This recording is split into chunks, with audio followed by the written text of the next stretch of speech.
Kasih karunia dan damai sejahtera dari Allah Bapa kita dan dari anaknya Tuhan Yesus Kristus menyertai kamu sekalian. Amin.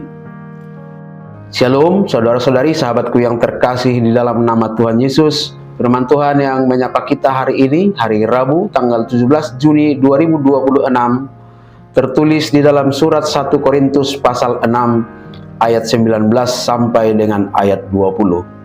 Mari sahabatku, kita simak dan renungkan firman Tuhan yang menjadi kekuatan dan inspirasi untuk menjalani hari ini. Demikian. Atau tidak tahukah kamu bahwa tubuhmu adalah bait Roh Kudus yang diam di dalam kamu, Roh Kudus yang kamu peroleh dari Allah, dan bahwa kamu bukan milik kamu sendiri, sebab kamu telah dibeli dan harganya telah lunas dibayar. Karena itu, muliakanlah Allah dengan tubuhmu.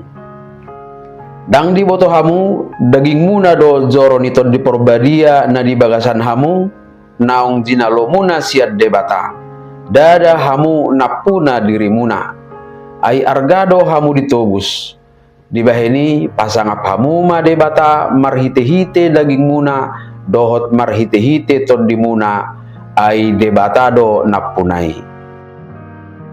Demikian firman Tuhan. Saudara-saudari, sahabat renungan harian yang dikasihi Tuhan Allah, dalam tradisi perjanjian lama, Allah yang bermanifest dalam bentuk Roh Kudus diyakini hadir dalam bait Allah atau bait suci.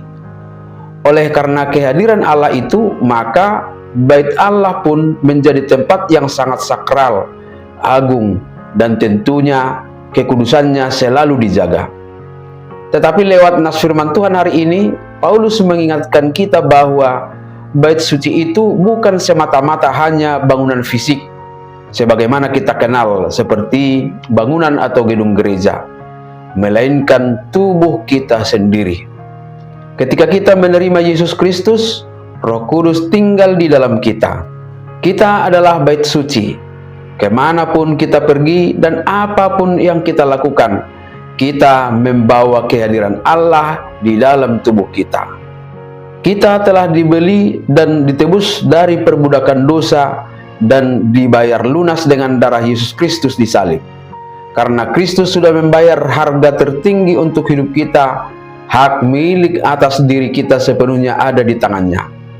Atas dasar pemahaman itulah kita diingatkan supaya setiap aktivitas kita, baik pikiran maupun perbuatan kita, harus selalu berpadanan dengan pemiliknya, yaitu Allah sendiri. Sebagaimana disebutkan dalam bagian akhir ayat 20, muliakanlah Allah dengan tubuhmu. Bentuk konkret dari pemuliaan Allah dengan tubuh kita tidak hanya terwujud saat kita bernyanyi di gereja atau saat berdoa, tetapi lebih condong kepada bagaimana kita memperlakukan tubuh kita selalu berdasarkan otoritas atau kuasa yang diam di dalamnya. Setidaknya ada 3 bentuk konkret yang dapat kita lakukan. Pertama, menjaga integritas moral kita. Karena tubuh kita adalah bait Roh Kudus, maka tidak ada tindakan yang tersembunyi dalam diri kita.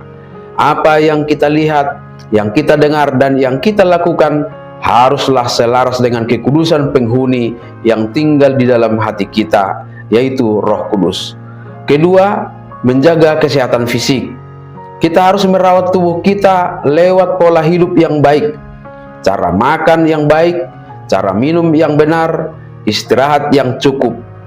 Sebab menjaga kesehatan dengan menjauhi kebiasaan buruk bukan sekedar gaya hidup sehat, tetapi merupakan bentuk ibadah dan penghormatan kepada Roh Kudus yang berdiam dalam tubuh kita.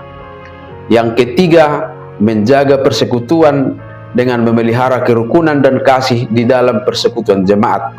Karena secara kolektif, kita semua adalah bait Roh Kudus. Menjadi bait Roh Kudus adalah sebuah hak istimewa, tetapi sekaligus menjadi tanggung jawab.